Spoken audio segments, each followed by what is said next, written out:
Chapter 33. Farm Stealing.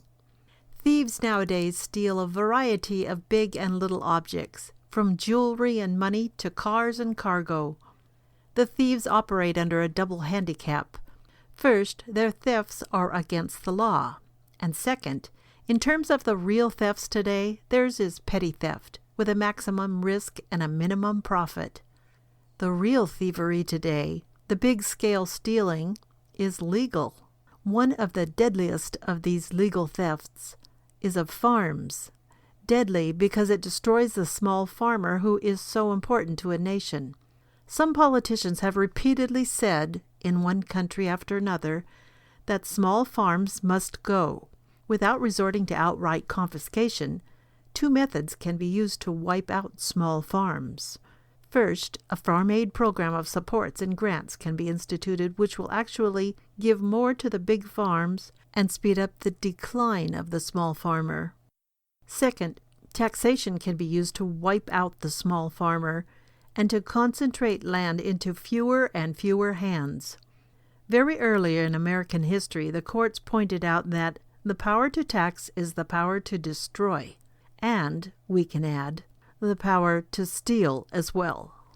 If a tax supports civil government in its work of the Ministry of Justice, in the maintenance of law and order and the common defense, that tax is a just and helpful one to all. But if a tax becomes confiscatory, if it wipes out homeowners, small farmers, and small businessmen, that tax is then simply theft. Today, taxation is increasingly used not simply to finance civil government, but to reorganize and remake society, to finance social revolution. Someone has humorously described our welfare programs and the war on poverty in these words: "We intend to take poverty away from those who are using it foolishly and give it to those who don't have any." Make it legal.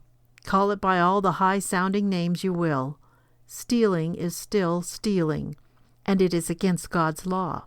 If robbing a man of his money at the point of a gun is wrong, how much more so is robbing a man of his farm with all the might of the state?